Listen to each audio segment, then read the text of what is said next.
Hello दोस्तों, this is सक्षम Gupta, first year triple under graduate bits Pilani Pilani campus. और friends, आज के इस वीडियो में मेरे साथ एक बहुत ही मेरे खास दोस्त है।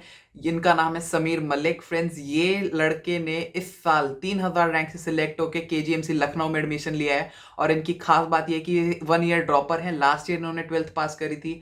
And friends, he had a rank of 80,000 which in this year he converted to 3000, and that too just with the help of local coaching of Saharanpur. ये किसी कोटा दिल्ली किसी बड़े शहर में नहीं गए। इन्होंने अपने घर पर रहकर ही लोकल कोचिंग की मदद से अपनी रैंक को 80,000 से 3,000 बना दिया है, और आज first year graduate at KGMC Lucknow में है। तो इनकी इतनी स्पेशल जर्नी को डिस्कस करना बिल्कुल बनता था, और इसी को डिस्कस करने आज ये मेरे साथ मेरे चैनल पे आए हैं। So let's get started my friends and just get to know that what he did right and what many toppers are not doing, because he was not a topper, he was an average student. Never he achieved a first rank in our class, but seriously has done something truly grateful and truly wonderful that many of the toppers are not doing. So let's get started and just find out what he did which was right.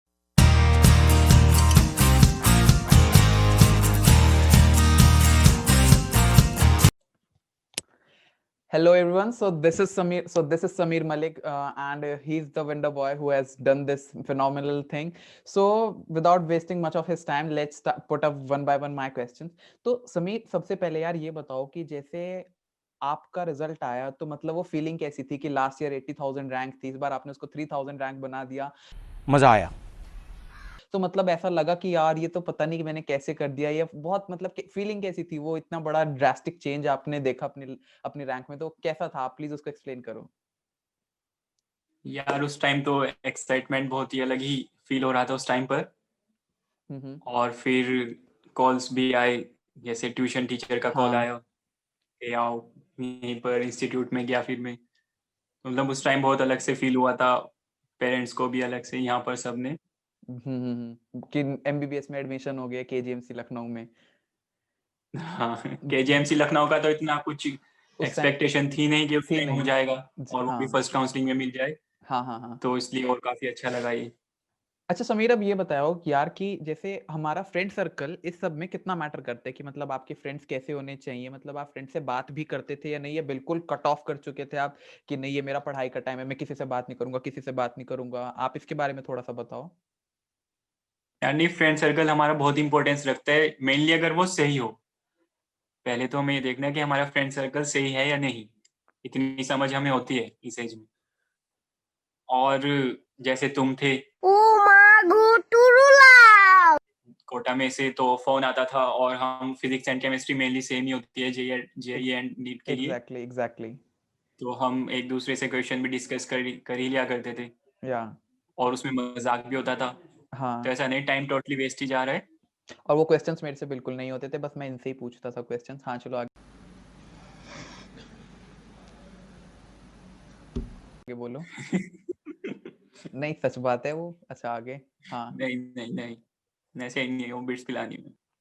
तो ये बताओ, हमारे जैसे aspirants के, NEET के aspirants को ये जानना है कि जैसे आपका तैयारी करने का तरीका क्या था? मतलब जैसे आपकी 80,000 रैंक आई, तो इस पे आई गेस कि कुछ भी अच्छा नहीं मिलता है मेडिकल कॉलेजेस में, और बहुत सारे बच्चे डिमोटिवेट हो जाते हैं, बहुत सारे ड्रॉप ईयर्स भी लेते हैं। मुझे आपकी बेसिक मेंटालिटी ये जाननी है, साइकोलॉजी ये जाननी है कि आपके माइंड में उस टाइम पे क्या आया। जैसे आपने जब ड्रॉप लिया तो आपने सोचा नहीं अगली बार तो मैं 3,000 4,000 ला के दिखाऊंगा, और फिर आपकी रैंक आई है, या फिर आप इस तरह से बढ़े कि यार चलो मेहनत करते हैं, देखते हैं, अपना बेस्ट देने की कोशिश करते हैं? मतलब वो एक जो माइंडसेट होता है, वो पहले से रैंक बेस्ड माइंडसेट था या एक हार्ड वर्किंग बेस्ड माइंडसेट था? वो कैसे करते हो आप? शौक है बचपन से। मेरा बाप बदमाश था, मैं बदमाश ही हूँ। जी नहीं, ये तो पहले से एक तो हमें यहाँ पर माइंडसेट नहीं रखना चाहिए, पहले से एक हार्ड वर्किंग होना चाहिए। क्योंकि अगर हम माइंडसेट रख लेते हैं तो हम उसको अचीव करने पर ही लग जाते हैं। तो ऐसा तो कुछ माइंडसेट था नहीं कि यही कॉलेज लेना है, या हार्ड वर्क पर था बस मेन इम्पोर्टेंस तो। और फिर अगर आपके पास सारी रिसोर्स भी हैं, तो इसका मतलब यही नहीं आप उनको हर एक रिसोर्स को आप यूटिलाइज करें। जैसे बुक्स बहुत सारी हो जाती हैं, एग्जैक्टली तो बस अपनी जो बेस्ट 2-3 बुक्स हैं उनको ही बार बार रिवाइज करें। तो उसमें ही आपके सारे कॉन्सेप्ट क्लियर होते चले जाते हैं। हाँ, ये काफ़ी एक बड़ी बात रहती है, जैसे बहुत सारे बच्चों को होता है 11th-12th के होते हैं, उनको लगता है कि जो टॉपर लोग हैं, जो बहुत अच्छी रैंक से सेलेक्ट हो रहे हैं, वो कोई खास ही अलग ही बुक कर रहे हैं। बट हाँ, ये मैंने भी नोटिस किया है कि कोई वो अलग बुक नहीं करते, वो एक ही बुक को 5 बार करते हैं और ये बहुत बेहतर है, 5 बुक को आप एक बार भी तमीज़ से ना करो। तो ये बात तो बहुत ज़्यादा अच्छी आपने कही कि एक बुक को ही आप जो कम मटेरियल को आप बार-बार करो। तो आपको जैसे आपने अपने शहर में रहकर ही प्रिपरेशन करी, जैसे आप तो कोटा दिल्ली मतलब जो हब हैं नीट प्रिपरेशन के, आप वहां पर नहीं गए, तो कहाँ तक कितना आपको लगता है कि ये मैटर करता है? पर आपकी तो फिर भी बहुत अच्छी रैंक आई है यहाँ शहर में रह के, तो क्या ये सब बहुत ज्यादा मैटर करता है कोटा दिल्ली में पढ़ना? और क्या शहर में रहकर भी बच्चे अगर मेहनत करें तो निकाल सकते हैं? नहीं, अब ये एक ट्रेंड हो गया है कि अगर हाँ हम दिल्ली या फिर कोटा जा रहे हैं तो ही हमारा सिलेक्शन श्योरिटी हो जाती है कि सिलेक्शन होके ही आएगा, पर ये ऐसा कुछ नहीं होता। नहीं होता। हम देखते हैं कि किसी इंस्टीट्यूट से कितने स्टूडेंट्स आ रहे हैं, पर ये नहीं देखते कि रेशियो क्या है, एग्जैक्टली मतलब एग्जैक्टली पीछे कितने रह गए, एग्जैक्टली यही है। एग्जैक्टली तो हम अब बहुत बार, अगर हाँ एग्जैक्टली हम बहुत बार ये देखते हैं कि फर्स्ट रैंक किससे आई, सेकंड रैंक किससे आई, जबकि हमारा मेन फोकस ये होना चाहिए कि कितने परसेंट बच्चे सेलेक्ट हो रहे हैं वहां से। हाँ यही, तो एग्जैक्टली अगर फिर हम जैसे मैं यहाँ से वेव इंस्टीट्यूट से ली थी मैंने अपनी ये कोचिंग, हम्म। तो इनका पहले भी रिजल्ट बहुत अच्छा रहा है और इस बार भी सही रहा है इनका। तो एक पहले से ही होता है ना, बेस अगर अपना क्लियर हो जाता है क्लियर हो जाते हैं। और एक ट्रस्ट होता है टीचर्स पर कि हाँ हो जाएगा हमारा, तो फिर सब कुछ हो सकता है। हमारा बेस ही ना बन पाया शुरू से ही, तो हमें डबल मेहनत करनी पड़ती है, और अगर हम 11th-12th में अपना बेस भी बनाकर क्लियर कर देंगे तो फिर ड्रॉप लेने का ही फायदा है। डेफिनेटली, और मैं समझता हूँ कि आपकी इस बात को अगर मैं कंडेंस करूँ तो आप सिर्फ इतनी बात कह रहे हैं कि अपन को अपनी तैयारी पे तो भरोसा करना ही चाहिए। हमारे जो मेंटोर्स हैं, चाहे हम छोटे शहर में बड़े शहर में, हमें मानना चाहिए कि whatever we are getting it is the best. और जब तक आपको अपने मेंटोर्स पर भरोसा नहीं होगा तब तक तो आप कुछ भी नहीं कर पाओगे। अपने मेंटोर्स पर, अपने मटेरियल पर भरोसा करके हमें फुल मेहनत करनी चाहिए। तो शायद से मेरे ख्याल से यही कुछ ऐसा आपने किया और इस वजह से आपका रिजल्ट आ पाया है, isn't it? नहीं।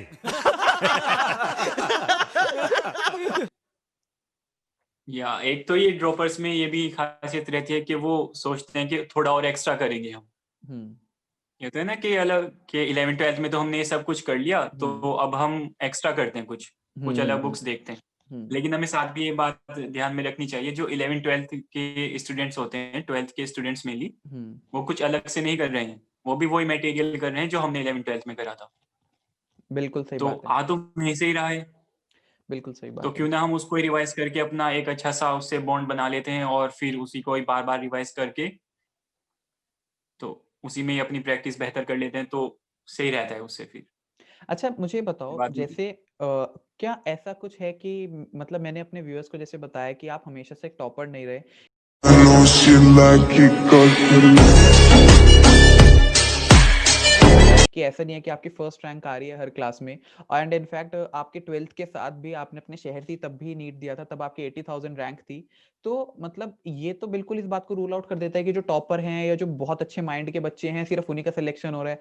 आई guess you are a real example कि ऐसा कुछ भी नहीं है कि माइंड क्या होता है। माइंड तो कुछ भी नहीं होता, इनपुट इनपुट है सब कुछ जो कुछ भी है। तो आप उन लोगों को क्या कहना चाहोगे जिनको लगता है कि हमारा तो हम मेंटली उतने स्ट्रांग नहीं है क्योंकि हम आज तक कभी टॉप नहीं कर पाए, तो हम नीट में कैसे हम सेलेक्ट होंगे? तो आप प्लीज उनको क्या कहना चाहोगे?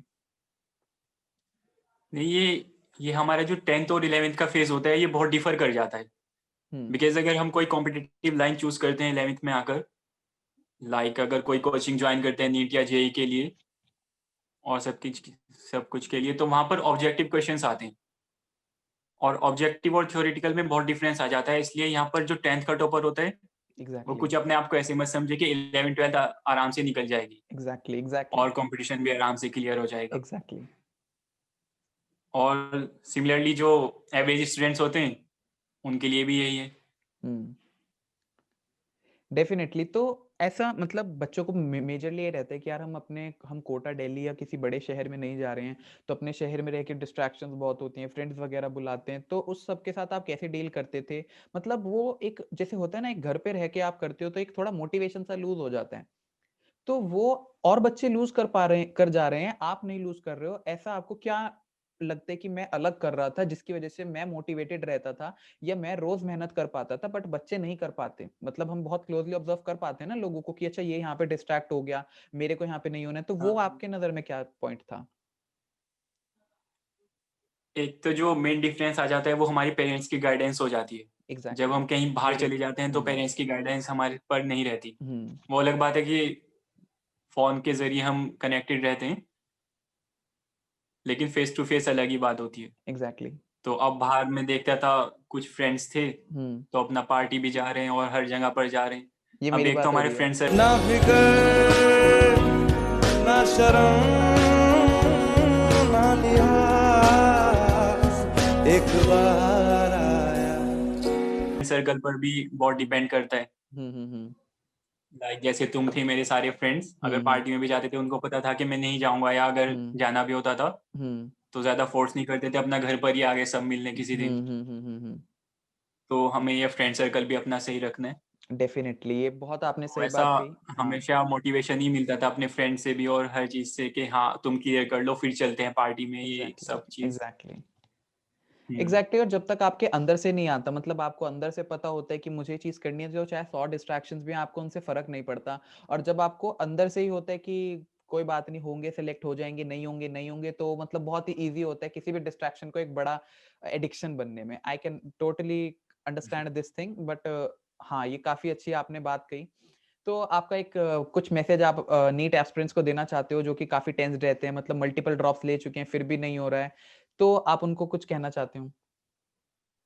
बस एक सिंपल सा मैसेज है, आप मुझे जो डिफरेंस लगता है ये यही लगता है, क्योंकि जो मेरे साथ में थे क्लास में, क्लासमेट्स जो रहे मेरे बैचमेट्स ट्यूशन में, तो वो ये बोलते थे कि हमने 11th-12th में जो बुक्स करी हैं, तो उनसे हमें कुछ ज़्यादा फ़ायदा नहीं मिला, तो अब हम दूसरी बुक्स ट्राई करेंगे। हम्म। तो बस वहीं पर ही डिफरेंस आ जाता है। हम्म। हम्म। जो बुक्स आप 2 साल में नहीं कर पाए और फिर आप 1 साल में करने के लिए सोच रहे हैं ड्रॉपर के लिए, और वो भी कोई दूसरी बुक, तो फिर नहीं हो पाता। एग्जैक्टली, सम अप वही बात है कि आप अपना मटेरियल कंसाइज रखो, क्योंकि टॉपर्स वही लोग हैं वो लोग भी टॉप कर रहे हैं जो कि कम मटेरियल को यूज कर रहे हैं। तो अगर वो लोग टॉप कर सकते हो थोड़े से मटेरियल से, तो आपको ज्यादा मटेरियल की जरूरत क्या है?